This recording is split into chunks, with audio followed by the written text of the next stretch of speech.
What used to be content is king, what used to be the most powerful thing that you could do were premieres, finales, sports, events, award shows. And all of those, from a broadcast standpoint, are down. So consumers are finding ways to get that content, but from other angles.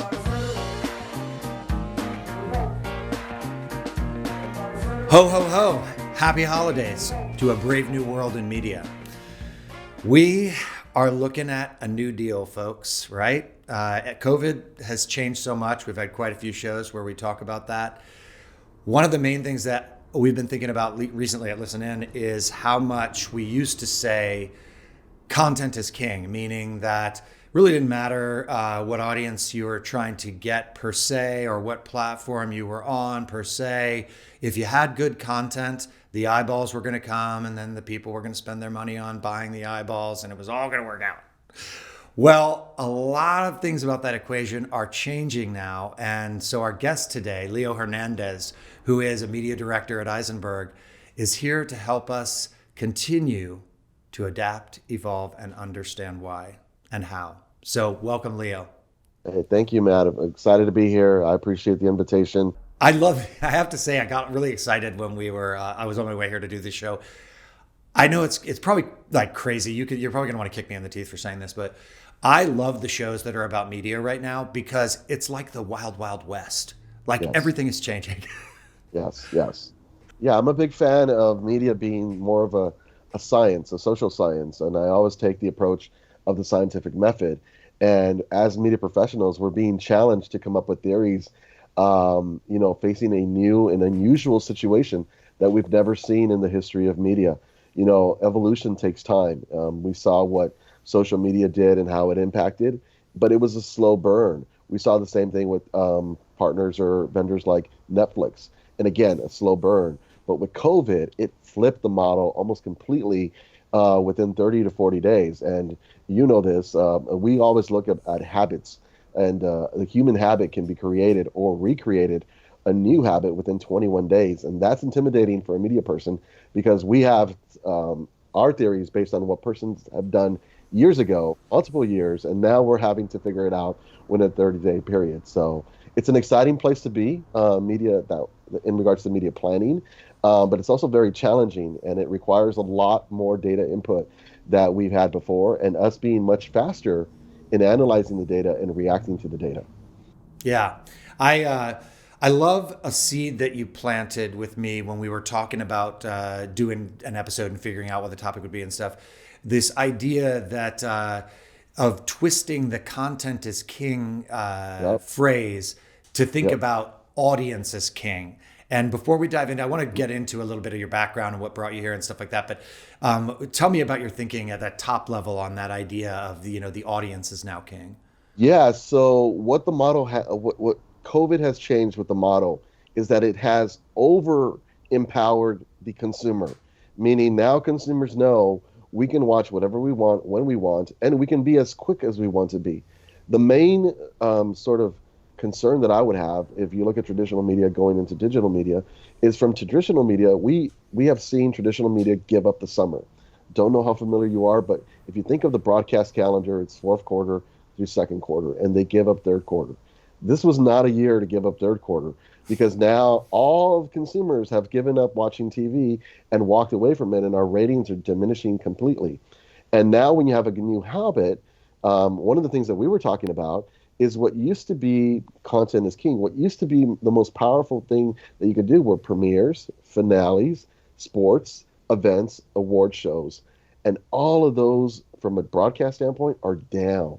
So consumers are finding ways to get that content, but from other angles. And one of the things that we had talked about was NFL being down first week, World Series lowest ratings with a big city like Los Angeles being in the World Series and being successful.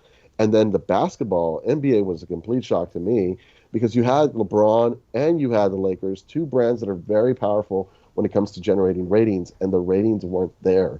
So that's intimidating.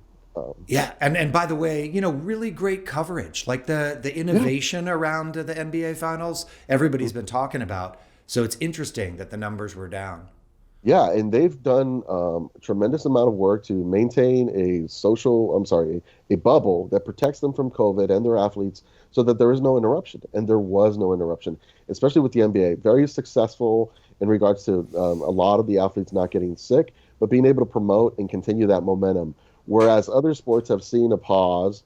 It's unusual that we think of COVID as interrupting broadcasting, but because we're all quarantined and we're all finding ways to entertain ourselves, we now have this empowerment that I don't have to watch the full game. I could watch the full game in 10 minutes on YouTube, which is a completely different model. And for younger people who are at school during the day, are constantly on the computer, they don't want to be in front of another screen. So if you think of your screen time, you have an ultimate amount of screen time. It's 24 hours, but people are spending more and more time in front of a screen, and that's making decisions harder for them. Should I spend another 3 hours watching the NBA or just YouTube the entire game in about 10 minutes? So it's a completely different model and unusual times for us, but exciting times. Your call, right? Viva la audience. Exactly right. Exactly right. So, listen, before we get deep into some of those trends, I wanted to Sure. ask you a little bit about. We're always trying on the show to, in some ways, paint a path for marketing insiders of the different roles that exist in the industry and how one can get into it. So, you are a leader in the field of media, and I wonder, can you tell us a little bit about the path that you took to get to where you are today Sure. and what you do now? So it's a bit of an unusual path. I'll try to shorten it a bit, but it has many different touch points. And I'll start with my background. First generation born in America. I went to public school, and my first step out of public school was the military. From the military, I got a great opportunity to earn money for education. So I served 3 years actively in the United States Army, 8 years in the reserves, total of 8 years completely. So 3 and 5, great amount of time.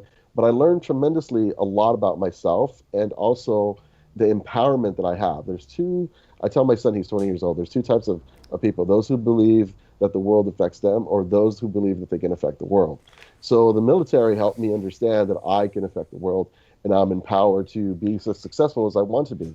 So I came out of the military. Luckily, I had a really good friend who was in the industry. I'll say first name Alex, and he works for Nike, very recognizable. But he's been working up in the company for about 20 years. And that first summer when I got out, I reached out to him to get some guidance. I didn't know what I wanted to do. And he was telling me about his job, and it sounded amazingly. And a couple of occasions during the summer, he invited me over to do a couple of photo shoots. I saw Allen Houston of the New York Knicks, who at the time was a very successful, high-profile NBA player. I saw this unusual photo shoot where he was using power tools to sell a shoe, and it just blew my mind. And the psychology of it is what I love the most. So when I realized, hey, I love advertising, I like what advertising does, I pivoted over to my courses. And the two courses that I gravitated to the most before entering advertising were cultural anthropology and sociology. And what I like about those two courses is they teach you how there's different influences, whether it's culture, government, education, peers, or friends, that will create a mindset. One of my favorite exercises and I was going to Mount Sac, which is a junior college out in Walnut. One of my favorite exercises was to do an audit at Jack in the Box, and I was just sitting there watching people come in and consuming and ordering products. And what I realized month over month is they were ordering the products that were being promoted the most. And in many instances, if they ordered that product, they would also upsize or get something else, or they'd be there with a friend. So I saw the power of advertising from a sociological lens and the social science lens, and that's sort of what appealed to me. So different from what my friend does, which he does more of the creative side and the brand side, I pivoted over to the media side because of the social science and the social influence that it has. So I'm a nerd of communication theory. I love to do communication theory. And my approach to media is very much the scientific method. I analyze data, I create a theory, I test the theory, and then the results of the theory will then deliver what I do next. But it's constant learning, learning, learning, so that we're never standing still and we're constantly evolving. And we're investing our dollars in a way that we get much more bigger return on investment, as opposed to let's set it and forget it, or let's do what we did last year because it was very successful. It's about evolving and changing with the times, and that's exactly what we're talking about today. What does Black Friday or Cyber Monday really mean to us anymore? Because Black Friday was, built on the notion that here's this special day after Thanksgiving when people always have a holiday and they can go physically to the stores and shop. But everybody's shopping digital nowadays. And then Cyber Monday was the response where, as the digital e-commerce market grew, it was like, oh, even if you're at your job, you can shop online on Monday. And now people are out of jobs and home all the time. And, so the very terminology of the landscape of holiday marketing is changing. What are you seeing as far as trends for digital marketing this holiday? That's an excellent question, and I'll start with a couple of interesting points I found in the marketplace. This is the first year where Prime Day, which typically falls in July, moved. There's a lot of reasons for it moving. Some of them were we wanted to prioritize with specific types of products, making sure that those products got out, but also e-commerce was up. The reason they do Prime Day in July is because e-commerce is really down. There's a significant dip, and it's not a sales period. That's something that historically has happened with e-commerce, but it's been so steady that they moved Prime Day to October this year. And that was a telltale that, to your point, we're seeing a lot of e-commerce be a lot more successful. Now, when we think of the impact of Black Friday and Cyber Monday, we see big retailers, and two examples I'll give you is Target and Home Depot, that are actively changing their model. Target's been saying Black Friday all month, and Home Depot's doing the same thing. So it's now they're responding by saying, we know you're going to be online. We know you're going to be buying online. We want to capture those sales, and we're going to offer those discounts throughout the entire time period. I think go ahead. I was just going to point out too that in a sense that is chasing the audience. This idea that the audience is now king, is they're going where the audience is, when the audience is, and shaping the rest of their approach around that. Yes, and more specifically, they're chasing the purse and the audience as the consumer. So what we're seeing is the consumer sales and e-commerce are much more constant, and everyone wants to get ahead of everybody else. So that's a very unusual thing that we were seeing the little tiny steps. If you recall, last year, Black Friday started on Wednesday, or it started on Thursday. The year before it was Thanksgiving Day. We're going to open our doors early for Black Friday. This year, they just opened the whole floodgates and said it's the entire month. So it's a completely different way of responding. But to your point, they're seeing the audience be much more empowered and the audience actively on e-commerce. So they want to grab those sales when they're available, regardless of it's a month ahead or it's the day of. I wonder if it'll get a new name. Maybe it can get a more positive a name than, like Black Friday. Yeah. Well, I'm just going to call it Thanksgiving Sales Month. Just all month Thanksgiving. Just thank you for giving us, and Thanksgiving sales all the time. I want to come back to the I know you're a big sports fan. Go Dodgers, right? Go Dodgers. Angel fan too. Sorry. Yeah, and are you primarily an Angel fan? Well, I don't know if you recall. So I grew up with the '80s Dodgers, or Hershiser, Mike Scioscia. At some point, Fox sold the Dodgers, and in that flip, all of the old '80s Dodgers, Mike Scioscia specifically, moved over down to Anaheim, and I followed with that team. We had new ownership of the Dodgers. We had a couple of tough years, but in Anaheim, it was the old Dodgers. So it's a different perspective, different world, and I kind of stayed as the Dodger fans kind of gravitated back with the new ownership and Magic Johnson. I stayed in Anaheim, so I'm one of those few Angel fans who stayed there. But I did grow up with Wally Joyner and Tony Perez and all those great Angel fans. So they were a team, they were my team, and now they're my primary team. So thank you. Well, my apologies. Huge foot in my mouth for throwing out the Go Blue. But what I was going to get at was just you're so knowledgeable about sports and sports as a media placement. And so I wanted to actually share with the audience that there's been a lot of talk pretty much steadily over the last decade or more, right? Of like TV is dying, TV is dead, broadcast is dying. But the truth is, when I would talk to you or Heather, who's been on the show before, if you and say, look, I've got a client who has a decent amount of money and they need to make an awareness play and I need a reliable buy. You two would always tell me, listen, Even if it's on cable, even if it's soccer, if Right. you can get in sports, there's a set of eyeballs that are very measurable that are going to be there because that's the only place they can get Right. it. Right. And so now you were digging into it a little bit, but I want to go a little further with how that's Sure. changing and what that might mean, as that audience shifts their behavior patterns. Yeah, a couple interesting facts at the beginning of the sports season when sports was coming back slowly. One of the first brands that went into live events was the UFC. And the UFC's model was a bit different. They took the step of signing with ESPN, but they were a big part of the ESPN Plus model. So digital everywhere and live sports everywhere. That really helped them gravitate or bring in a new audience. And we see that UFC's having a record year in regards to pay-per-views as well as audiences. Some of it is the fact that they're associated with ESPN, but the other part, which is what we've been talking about today, audience is king. And to make it a event or sports or a show successful, you have to make it convenient and accessible to the audience. And UFC did that with their digital model on ESPN. So I can watch sports while I'm at a restaurant. I can watch sports while someone's driving the car. I can watch sports while I'm at the hotel, at home, on the TV, small screen. I can watch sports while someone else is watching a program on TV. So it's the ability to have control, but the accessibility and the convenience that allowed, I think, UFC to become one of the top sports during this COVID time period. We're used to thinking of that idea in the recent times as like a freedom of the audience. I'm like, Viva the audience. But it really does fundamentally affect the platform, and the behavior of both makers of content and advertisers in the content space. As they're chasing that free audience, it's going to change the way that everything is made for us. Right. No, 100%. And where we saw the dips, the lower audiences, are on leagues and sports that were not able to adapt. So a great example is MLB. MLB is very traditional. They want to protect their brand. They want to ensure that where you have access to it is limited so that their advertisers are getting the full value of being broadcast on TV.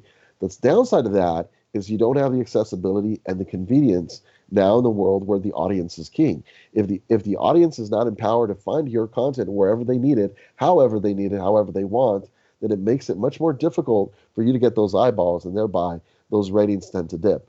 And the issue that I would have if I'm one of those leagues is not just today or this year, is how's that going to impact me in the future? Because going back to where we started, we are creatures of habit, and a new habit is formed in 21 days. And if I'm creating a habit where I'm no longer watching the World Series, that's not good. And NBA is facing that now. This is the first time they've had to see a dip in their overall audience, and that's impacting their advertisers. They're having to figure out how to resolve it. A shorter time period, a shorter window. I think you might have heard that the NBA is starting their league on December 22nd this year, right before Christmas. A lot of that is driven by advertising dollars and the need to have at least 70 games. So the model still requires TV, TV, TV, and I think that's where the harm may be long term, because you want the accessibility of being able to get it, whether it's this device on the phone or this device on the computer. Wherever I want it, that's how I want to see it. And what's most convenient is what's most convenient to me, not what's most convenient to the league. Yeah. And I suppose it's worth thinking about, if you can't be everywhere for a Mm-hmm. variety of reasons, go where the audience is another lesson of the Yep. era of audience is king, and I think about the failure during this window, the spectacular failure of Quibi, right? Correct. And one of the elements that I think is at play there is that they basically demanded, for some good reasons, right? Like they were like, we want to be for a youth market, and they're watching on phones, so we're going to dedicate ourselves to phones. But they created their own platform and their own, kind of structure for how the audience would have to experience their content. And the audience kind of said, yeah, got enough to do. Yeah. you know, Yeah. not going They there. had a very difficult proposition. I think what we're finding now more and more as consumers is we're having to decide, do I want Disney Plus, ESPN Plus, or do I want my cable? Do I want Netflix or do I want Amazon Prime? And if you're entering into a marketplace where you're trying to change the model, because they were doing, the small snackable 10-minute video. That's a completely different model. Is that really worth the amount of investment? And I believe they had $2 billion invested into that company, which is a large amount. Not going into it and following the leaders, trying to create a new approach on how audiences consume content. And the 10-minute video sounds exciting because it's a shorter form, but you'll find that where we find success on something like YouTube, it's the shorter videos or the longer form videos. If you get right in the middle, you're not necessarily the cream of the crop. You're not the best of. So it's that sort of form where, do we really want to have 10, 15 minutes of video content, or do we want the longer form to be the longer form and the shorter form to stay the shorter form? And if you're going to make it whatever you make, I don't know that this is the answer or would have been the answer, but can you go even as a starting point? Like, it'll be interesting to see what the new G4 network does in terms of how they land with the audience. This is an old gaming network that is bringing itself back on Spectacor. We've had a guest on the show before from that brand. And I'm sure they're watching what happened with Quibi and thinking about, how do we get authentic with this new all-powerful audience fast? Right. Does it mean that we need to be on Twitch and we need to be on, find ways to natively exist on different platforms where the audience that we want already is, and then perhaps come back around to building out our own platform? I don't know if you recall, we were having this conversation maybe 2 weeks ago, and one of the things that I gravitated to when we had this discussion was Joe Rogan. Joe Rogan did a really good job of identifying his audiences for each platform. So he had a podcast, then he put that podcast on YouTube, and then he put that podcast on his own website. Then he promoted it wherever he was. He's a stand-up comedian and he does UFC commentary. So his brand was recognizable. But what he did that was different is he made it available and accessible. And when he became successful, that's when he bundled it and said, okay, now it's all going to be on Spotify. And if you want to follow me, it's going to be on Spotify next year. Otherwise, all that content that you love, you may not have accessibility for it. So I think you made a great sort of observation by saying, is it really more about, building out in these individual channels and then bundling it back together? For Joe Rogan, that's an example of where that model really, really worked. There's this great book about tribes and the concept of your audience having a leader. And you can be a leader within all these groups. It's very difficult to be successful on YouTube and be successful on Twitch because they're different types of audiences. But if you are able to bring audiences, whether how small they are, that's your tribal group, then you can make them into a much larger tribal nation. And I think that's the approach that he took, that being Joe Rogan, and it became very successful for him. So it's a unique scenario. G4 is a network that I remember buying when I was buying advertising on it maybe 10 years ago. It has brand recognition. That's a big positive. The accessibility question, I think, will be how accessible is it? And then finding that passion point, that tribal group, and being that leader in that category. You have to find the niche, and how do you stand out, and then people will follow. Because it's not enough to do what everyone else is doing. You have to have your own sort of niche audience. Then that audience becomes the catapult that makes you much stronger and louder. Yeah, and the last trend that I wanted to kind of highlight with you in terms of content creation that shapes the market that we can then deal with as advertisers is, we're seeing more and more emphasis since before COVID, but then also since COVID, on earned media and content creators in the streaming space. And then I had this really interesting conversation, I think I shared with you a little bit about it before, with a guy named Reynad, who has his own platform called Tempo Storm. He was a Hearthstone world champion. And then, he built out a esports team, and then, began to leverage the esports players and other gamers as influencers in the streaming space.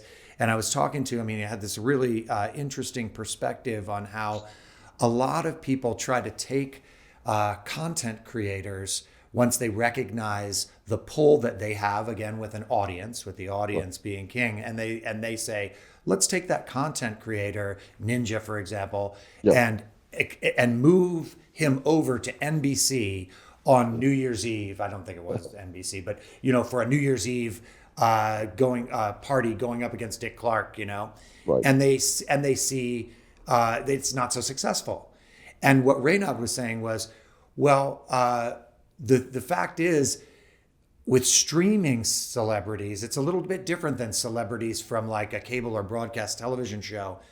Their popularity with their audience is also rooted in their content platform, like you just alluded to. Some people are great on YouTube, some people are great on Twitch.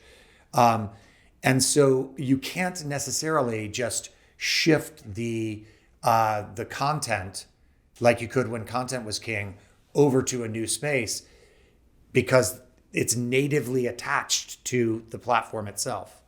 100%. And what makes that very unique for influencers and difficult is if the platform goes away, that influencer goes away. It's hard to carry that over into a new platform. Whether if you go from TikTok to Instagram, I think there's a desire from a consumer standpoint. When we look at what Instagram did with Reels as an example, they feel it's just a take on TikTok, and it's a fake TikTok. So people are saying, I want my stream to be back to what it was. I don't want to see these reels. This is not why I'm here. You go to a specific platform for that unique experience, and what you find as a consumer is that you're gravitating towards it because of the fact that it's a 10-second or 20-second or at most a minute. Then you walk away from it. Oh, it's just Instagram. I love the photos. I love the qualities. I love the fact that it's a video and it can stay there forever. Or then you pivot to Snapchat.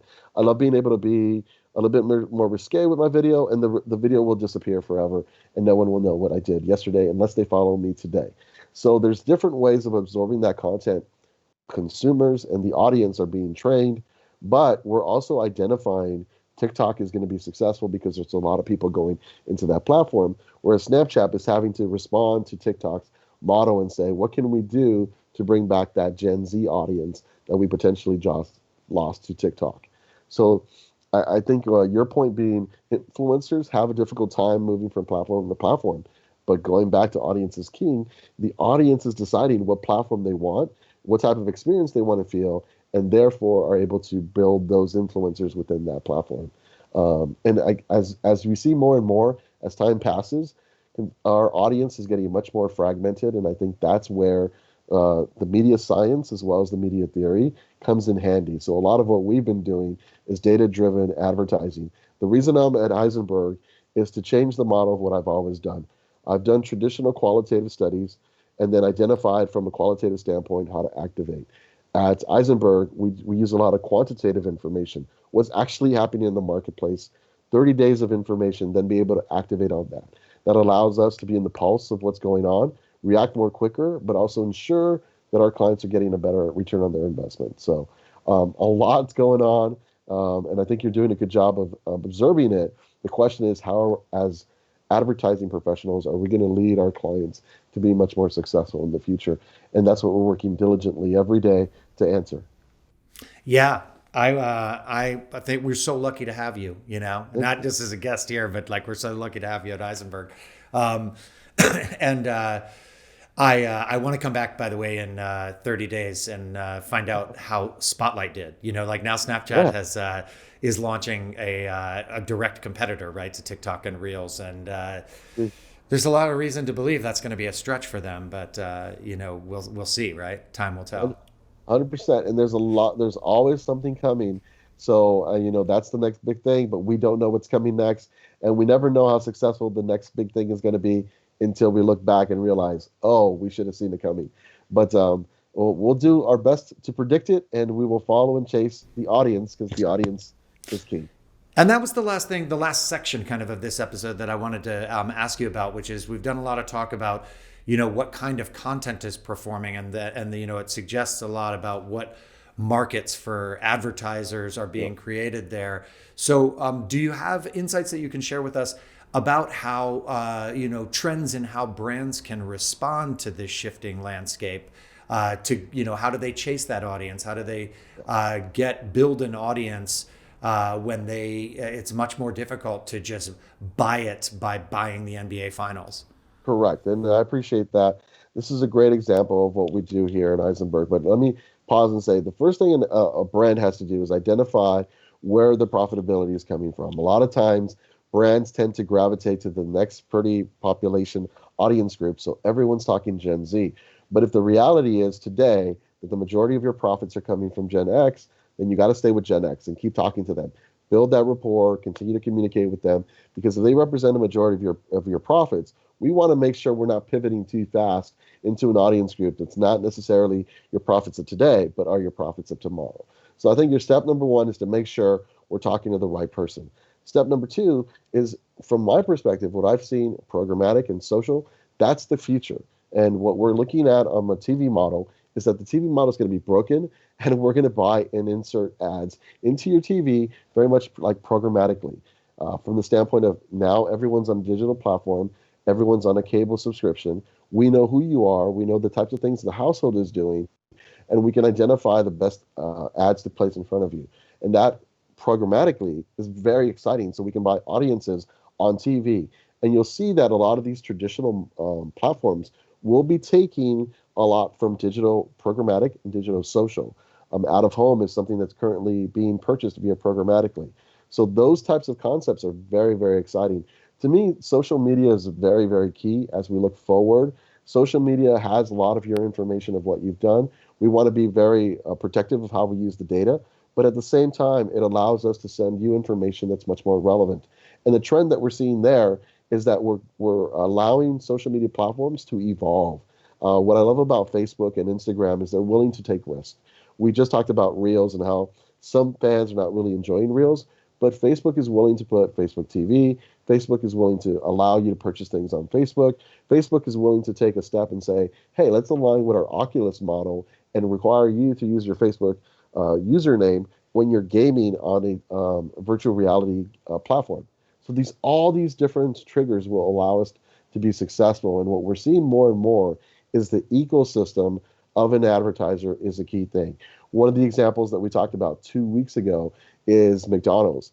And McDonald's ability to be all things for every audience is very, very unique. You know, if you're watching TV, you're going to be served a different ad.